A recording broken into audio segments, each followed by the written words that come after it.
Oke, halo semuanya, saya Nyoman Budi Mahendra di sini akan menjelaskan secara singkat apa itu biaya modal perusahaan multinasional corporate. Jadi, apakah itu penting untuk suatu perusahaan dan bagaimana cara menghitungnya? Mari kita mulai penjelasan. Oke, jadi gini secara singkatnya. Biaya modal perusahaan ini adalah biaya modal yang dimiliki oleh perusahaan secara keseluruhan yang menunjukkan kombinasi dari biaya seluruh sumber pendanaan yang akan dikelola atau digunakan oleh suatu perusahaan. Nah, dari sini investor bisa menjadikan biaya modal tadi sebagai tolak ukur dalam menilai dan menentukan risiko perusahaan yang terkait dengan menginvestasikan dana ke dalam proyek modal perusahaan tersebut. Nah, jadi perusahaan itu sudah seharusnya untuk berinvestasi dalam proyek yang memberikan return yang lebih besar dari biaya modal mereka tadi. Jadi biaya modal ini sangat tergantung pada jenis pembiayaan yang digunakan dalam bisnis. Tapi seringkali sebagian besar perusahaan ini menggunakan ekuitas dan hutang untuk membiayai bisnis mereka. Oke.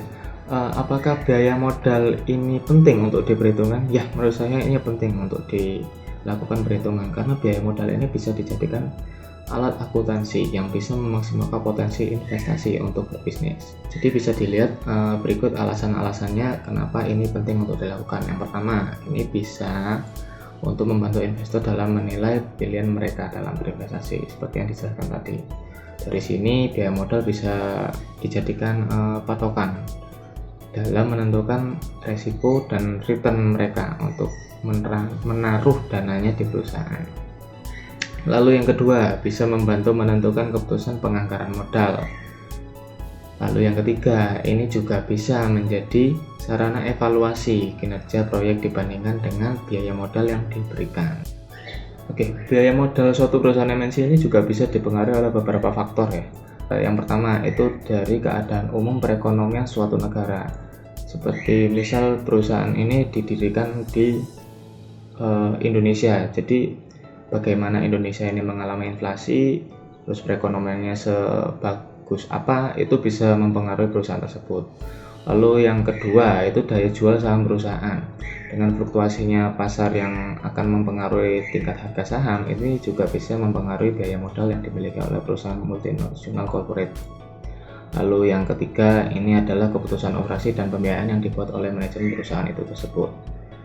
Lalu yang terakhir ini bisa dari besar pembiayaan yang diperlukan oleh perusahaan. Jadi perusahaan akan mengalokasikan dananya kemana aja, itu akan mempengaruhi biaya modal tersebut.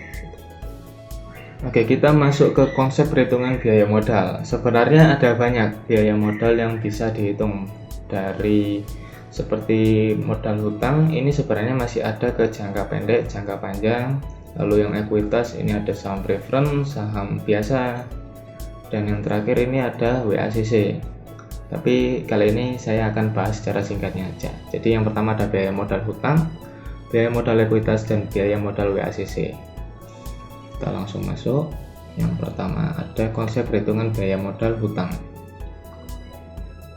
Jadi biaya modal hutang ini bisa mengacu pada tingkat bunga perusahaan yang mereka bayar untuk hutang apapun seperti hipotek, obligasi, dan biaya hutang ini harus dihitung setelah tarif pajak marginal perusahaan.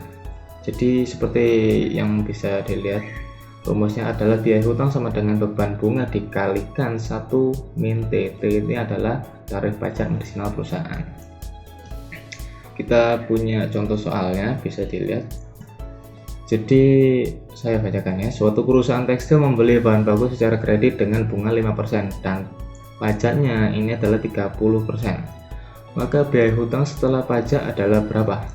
Jadi beban bunga kita punya 5%, pajaknya 30%. Jadi bisa ditemukan di sini. Biaya hutang sama dengan 0,051 min 0,30. Jadi bisa ditemukan biaya hutangnya adalah 3,5%, seperti itu. Lalu kita masuk ke biaya modal ekuitas. Jadi biaya modal ekuitas akan mengacu pada pengembalian yang dibutuhkan atau return yang dibutuhkan perusahaan untuk menentukan apakah persyaratan pengembalian modal terpenuhi dalam suatu investasi.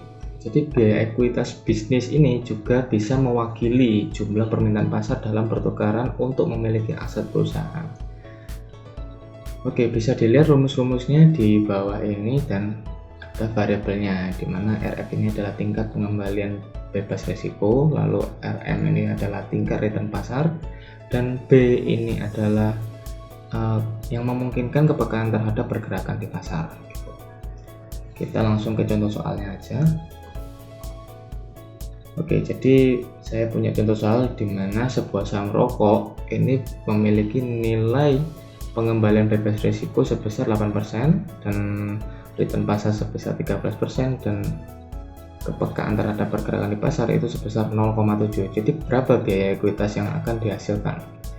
Jadi bisa dilihat 8% ditambah 13 kurangi 8% tadi dikalikan 0,7 akan ketemu hasilnya di mana itu adalah 11,5%. Oke, sekarang kita masuk ke biaya modal rata-rata tertimbang atau disebut sebagai WACC. Jadi ini adalah biaya modal bisnis yang didasarkan pada rata-rata tertimbang dari biaya hutang dan ekuitas. Jadi bisa dilihat ada variabel-variabelnya, ada E sebagai nilai pasar ekuitas perusahaan dan D nilai pasar hutang perusahaan, lalu V jumlah dari E dan D dikali RE atau biaya ekuitas, lalu RD adalah biaya hutang dan T itu adalah pajak. Oke, sekarang kita masuk ke contoh soal perhitungan biaya modal WACC. Di sini dituliskan sebuah perusahaan retail bernama S Hardware perlu mengumpulkan modal sebesar 1,5 juta US dollar agar dapat membeli kantor dan segala alat operasionalnya. Lalu perusahaan bisa memperoleh 800 US dollar pertama. Maksud saya 800.000 US dollar pertama dengan menjual saham. Nah, pemegang saham itu tadi menuntut pengembalian atau return atas investasi mereka sehingga biaya ekuitas adalah 5%. Lalu perusahaan kemudian menjual 700 obligasi seharga 1.000 US dollar. Jadi bisa didapatkan senilai 700.000 US dollar. Jadi individu yang membeli obligasi tersebut mengharapkan pengembalian sebesar 10%. Lalu kita bisa mendapatkan biaya hutang sebesar 10% di sini. Oke, jadi lalu nilai pasar total perusahaan retail S Hardware dihitung sebagai nilai pasar total perusahaan retail S Hardware dihitung sebagai 800.000 ekuitas dan 700.000 hutang, yang dimana bisa didapatkan 1,5 juta US dollar dan tarif pajak perusahaannya itu adalah 25%. Jadi biaya modal rata-rata tertimbang dapat dihitung dengan seperti ini: 800.000 US dollar dibagi 1,5 juta US dollar dikalikan dengan 0,05, yang dimana itu adalah biaya ekuitasnya, lalu ditambah 700.000 US dollar dibagi 1,5 juta US dollar dan dikalikan dengan biaya hutangnya, lalu dikalikan dengan pajak, yang dimana 1 min 0,25 dan kita bisa didapatkan hasilnya adalah 3,8%. Jadi biaya modal rata-rata tertimbang dari perusahaan S Hardware adalah sebesar 3,8%, seperti itu. Oke, sampai sini penjelasan saya mengenai biaya modal perusahaan MNC atau biasa disebut multinational corporate. Atas perhatian yang diberikan, saya ucapkan terima kasih. Saya Nyoman Budi Mahendra, saya pamit undur diri.